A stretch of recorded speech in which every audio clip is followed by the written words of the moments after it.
Chapter 32. Ferris went white. Horace saw the colour literally drain from his face, and his hand went up to his throat in an involuntary gesture of shock. After initially recoiling, the king took control of himself and stepped forward a pace, peering into the face of the grim, grey-bearded man who stood before him. "Brother," he said, "but you can't—" He stopped, then tried to take possession of himself once more. Tried to assume an air of dignified mystification. "My brother is dead. He died many years ago," he said, the conviction in his voice growing as he spoke. He made a small sign with his right hand, and Horace heard the large doors behind them open, heard several sets of hurried footsteps on the stone flooring, and knew that Sean Carrick and a small group of men at arms had entered the throne room. He'd been right about the unseen observers, he thought grimly. "Your Majesty, is everything all right?" Sean Carrick asked. Halt glanced over his shoulder at the group of armed men. He stepped a little closer to Ferris. Instinctively, the king began to back off a corresponding pace. Then he seemed to realise that, by doing so, he was giving Halt the upper hand. He stopped, watching Halt warily. Halt spoke softly, so that only his brother and Horace could hear his words. "If you're frightened, brother, then let Sean stay. He has a right to hear me. But unless you want your men to hear what we're about to discuss, and I don't think you do, send them outside again, where they can see but not listen." Ferris looked at him, then at the armed men standing ready by the door. Halt and Horace were both unarmed, he realised, while he was wearing his sword. Sean Carrick was similarly armed, and Ferris knew his steward was a more than capable swordsman. That was one of the reasons Sean held the position that he did. Years of guilt and fear, long suppressed, now swam to the surface of his mind. He realised instinctively that he didn't want his soldiers to hear whatever it was that Halt planned to say. He knew it would not show himself in any favourable light. Abruptly, he decided. "Sean," he called, "dismiss the men to their posts and come stand by me." Carrick hesitated, and Ferris turned to look directly at him. "Do it," he ordered. Carrick still hesitated another second or two, then nodded to the men. As they turned and trooped out of the room, Sean waited till the doors closed behind them, then strode forward to stand beside the king. "Uncle," he said, confirming Halt's earlier suspicion, "what's the trouble? Who is this man?" He was looking at Halt, frowning. From the relative positions of the three men, Halt and Ferris facing each other, Horace standing a pace or two back, it was obvious now that the Araluen knight was not the leader here, but the follower.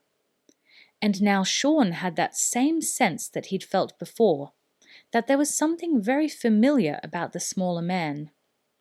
Halt turned to face him. "Uncle," he said, "you'd be Caitlin's son then." Sean nodded. "What do you know of my mother?" he asked, his tone defensive and a little belligerent. Ferris let out a deep sigh of anguish and turned away, moving to sit on a low bench beside the throne, his head in his hands. "She was my sister," Halt told him. "I'm your uncle too. My name is Halt." "No!" Sean rejected this statement vehemently. "My uncle Halt is dead. He died over 20 years ago." He looked to the king for confirmation. But Ferris's face remained in his hands, and he refused to look up and meet Sean's gaze. He shook his head repeatedly from side to side, as if trying to deny the scene before him. Sean's conviction began to waver, and he looked more closely at the small, rather stocky man in the mottled cloak. The beard was full and covered the face, and the moustache was heavy as well, But if that shaggy mop of hair were drawn back as Ferris's was? Sean shook his head now. The features were the same. They were more defined in the stranger's face. In Ferris's, they were blurred somewhat by the extra flesh he carried. A person's features became altered by their actions over their lifetime, he knew. A face is a canvas where the years paint their marks. But if you could strip away the effect of the years from these two faces, remove the excesses, the joys, the pains, the triumphs and disappointments of 20 years or more, then he sensed that they would be identical. And if you looked beyond the faces to the eyes, they were the same. Yet in one important way, they were different. Ferris, he knew, could never meet your gaze for more than a few seconds at a time. His eyes would slide away from yours uncertainly. That was why Ferris set great store by the fact that people should not gaze directly into the face of a king. But this man's eyes were steady and unwavering. And as Sean Carrick looked into them now, he saw something else. A faint hint of sardonic humour deep behind them. "Finished looking?" Halt asked him. Sean stepped back. He wasn't totally convinced, but his mind couldn't ignore the evidence that his eyes were seeing. He turned to Ferris. "Your Majesty," he said, "tell me." But the only response from Ferris was a deep groaning sound and an ineffectual wave of the hand. And in that moment, Sean Carrick knew. A second later, Ferris confirmed it with one word. "Halt," he began uncertainly, raising his eyes at last to look at his brother. "I never meant you any harm. You must believe that." "Ferris, you're a lying sack of manure. You meant me a great deal of harm. You meant to kill me." "No! When you left, I sent men after you to find you," Ferris protested. Halt laughed, a short barking sound that had no humour in it. "I bet you did, with orders to finish what you'd started." It was too much for Sean.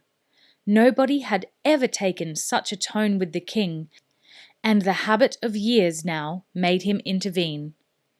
He stepped forward, interposing himself between Ferris and Halt, his eyes locked on Halt's, each of them unwilling to drop his gaze. "You can't talk to the king like that," Sean said with some force. Halt held his gaze for several seconds before he replied quietly, "I'm not talking to the king." He jerked a contemptuous thumb at his brother. "He is." The thought was so outrageous, so directly opposed to everything that Sean had lived by for his entire adult life, that it checked him like a physical blow. Yet he realized it was true. If this was Halt, then he was the rightful king of Clonmel, and Ferris was a usurper. No ceremony of coronation and consecration could change that basic fact. And as he looked into Halt's eyes again, then tried to look at Ferris, only to have the so-called king avert his gaze, the last doubt disappeared from Sean's mind. This was Halt. This was the rightful king of Clonmel. "Your Majesty," he said, and began to sink to his knees before Halt. The ranger quickly stopped him, stepping closer to seize his forearm and draw him back to his feet. Ferris made a choking sound in his throat. Significantly, Sean thought, he made no protest about Sean's demonstration of fealty to Halt. "Very kind of you," Halt said, "but we don't have time for that nonsense. I'm really not interested in being king. I prefer to work for a living. Now, Ferris, we need to talk." Ferris looked wildly about the room, as if seeking some form of escape. He knew that he was about to face retribution for his crimes. So he was quite startled when Halt continued, in a bad-tempered tone. "Oh, for God's sakes, man! I'm not here to steal your throne. I'm here to help you keep it." "Keep it?" Ferris said, bewildered. Events were moving too fast for him. Keep it from whom? Let's sit down, shall we? Halt saw several low benches to one side, and he picked one up and brought it close to the throne, gesturing for Horace and Sean to do likewise. Ferris stood watching them, uncertain what to do next, plucking nervously at the hem of his satin sleeve. You hop up on your throne, Halt told him. I'm sure you'll enjoy that. He glanced at Sean. I don't suppose there's any chance we could get some coffee sent in, is there? He asked. Sean looked doubtful. We don't drink coffee here. The king, he corrected himself. Uncle Ferris doesn't like it. Might have known, Halt said, scowling. He looked at Horace and curled his lip in distaste. Horace couldn't help grinning. Halt seemed more antagonized by the fact that his brother didn't like coffee than by the fact that he had stolen the throne from him. Typical, the young warrior thought. Well, never mind, Halt continued. We'll just get this over as quickly as we can. Now, Ferris, you've heard of a group called the Outsiders, I take it. Yes. Ferris was taken aback. He hadn't expected this turn in the conversation. They're some kind of religion. Harmless, I would have said. Harmless my eye. They're a cult, not a religion. And you're going to have to take a stand against them. They're on their way here, and they plan to seize power in Clonmel. Seize power? That's ridiculous! What makes you say that? Ferris was openly skeptical of the idea. Halt gazed steadily at him. Sean noted that the king averted his eyes after a few seconds, as ever. I've heard their leader speak, and I've heard him whipping people up, inciting them to rebellion. Nonsense! Ferris seemed sure of himself now, back on secure ground. Tennyson is a simple preacher, that's all. He wishes me no harm. Tennyson, Halt said, seizing on the name, and the familiarity in Ferris's voice when he mentioned it. You know him. A light of understanding dawned in his eyes. You've been in contact with him, haven't you? Ferris was about to answer, then hesitated. Halt pressed him further. Haven't you? We have communicated. He sent a delegate here to see me, to reassure me. When? The question burst from Sean's lips before he could stop it. As the king's steward, he was aware of any and all delegations who came to see Ferris. This was the first time he had heard of any approach from this Tennyson. Ferris looked at him, trying to retain his dignity and authority. It didn't concern you, Sean. It was a confidential visit. He realized how flimsy the excuse sounded as it hung in the air of the throne room. A long and ugly silence stretched out. Have you come to some arrangement with him? Halt asked. But Ferris didn't answer the question directly. Halt, the man has done wonders. There have been outlaws and brigands terrorizing the countryside, and I've been powerless to stop them. You tend to be powerless when you refuse to do anything, Halt said contemptuously. The truth is, you've sat here and twiddled your thumbs while outlaws have been killing and robbing your people, haven't you? He didn't wait for an answer, but turned quickly to Sean. Has he done anything? Sent troops out to hunt these outlaws down? Garrisoned any of the larger towns and villages? Has he even made a statement promising to act and denouncing the outlaws' actions? Sean looked at the king, then back at Halt. No, he said. I offered to take a patrol out and... He stopped, feeling awkward. Somehow it seemed disloyal to say that he had wanted to do something, but the king had refused his request. But the truth was that the king had done nothing, tried nothing. Slowly, Sean shook his head. Halt sighed and his shoulders slumped. He looked at Ferris with contempt. The king tried to explain himself. Don't you see? That's why I agreed to see Tennyson's messenger.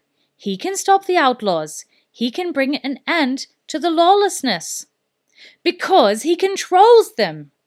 Halt came to his feet so violently that the bench he was seated on crashed over behind him. Surely you can grasp that, you almighty fool! He controls them? Ferris's face creased in a puzzled frown. Of course! They do his bidding. Then he pretends to chase them off and claims to be the only person in the country with the power to do so. I've heard him preaching sedition against you, Ferris. Can the king protect you? He asks, and the answer is a resounding no from those he speaks to. Can anyone protect you? He asks, and they fall over themselves to tell him that he is their only hope. Not you, not the rule of law in this country, him. Ferris, he is planning to seize power in Clonmel, just as he has done in the other 5 kingdoms. No, he said I'd be safe. I'd remain as king. He said... Ferris stopped, realizing he'd said too much. He was used to the contempt in Halt's eyes. Now he saw it in the eyes of the 2 younger men as well. You'd remain as king, Horace said. You'd be his puppet on the throne, and all the while he'd bleed your people dry. They're not his people, Halt corrected him. He doesn't deserve them, and they certainly don't deserve him. Get up, Ferris, get up and face me. Reluctantly, the king stood so that he was facing his brother. There's one way to stop Tennyson and put an end to this depraved cult. The figure of authority has to stand up against him and denounce him. He's successful because nobody is ever willing to act or speak against him. Or if they do, they're quickly removed and murdered. But he couldn't do that to you. Me? Ferris was horrified at the concept. What do you expect me to do? Speak out! Take control of your kingdom and offer the people an alternative to this charlatan. Break this cult of his. Roll it back and destroy his power. It's built on an illusion anyway. Offer them another illusion. What? Ferris asked. What illusion do I have? The illusion of your own authority, Halt said sarcastically. That won't go far. But fortunately for you, we've provided an additional one. He pointed to Horace. The Sunrise Warrior. But that's a myth, Ferris cried, and Halt laughed bitterly. Of course it is, just as Alcaeus, the all-loving golden god of the outsiders, is a myth. Make the Sunrise Warrior your counter-myth. Make him your champion, summoned by you to bring back the rule of law to Clonmel. We've already prepared the ground for you. The warrior was seen at a village called Craikennis just a few days ago.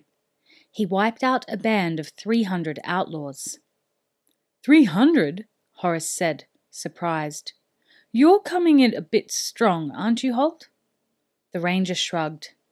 The bigger the rumour, the easier it is to make people believe, he said. But Sean had reacted instantly to the mention of Craikennis. It's true, Your Majesty. I heard rumours of the warrior in the marketplace yesterday, and I heard mention of a battle at Craikennis as well. Ferris looked from one to the other. He made an ineffectual, undecided gesture, one hand flapping in the air. I don't know. I just don't know. Halt stepped close to him, so that their faces were only centimetres apart. Do this, brother. Speak out and denounce Tennyson and his cult. Offer the people the protection of the Sunrise Warrior at the head of your soldiers, and I promise we'll give you every support. He saw that Ferris was wavering and added his final inducement. Do it, and I swear I will make no claim against you for the throne. I'll return to Araluen as soon as we've destroyed the outsiders, and Tennyson with them. That struck home, he saw. For a second or two, Ferris was on the brink of agreeing. But decisiveness had never been his long suit, and he still vacillated.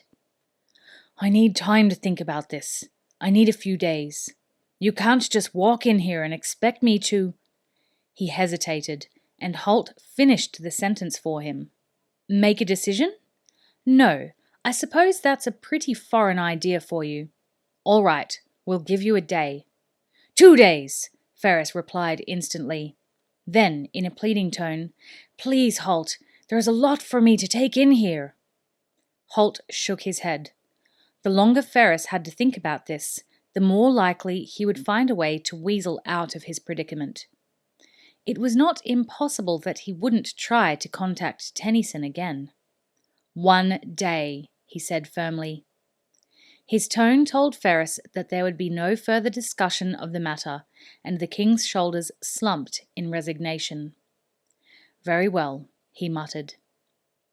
Halt studied the submissive figure for a few seconds. Ferris seemed cowed, but he still didn't trust him. He turned to Sean. Do I have your word that you'll prevent any trickery? Sean nodded instantly. Of course. I'll make sure he keeps his side of the bargain, he said, then added, Uncle. A grim smile touched Halt's face at the word. He studied Sean for a few seconds. The eyes were clear and honest. The face was a trustworthy one. He felt a surge of warmth for this young man. Halt had lived his life without any knowledge of his family. At least one of them had turned out well, he thought.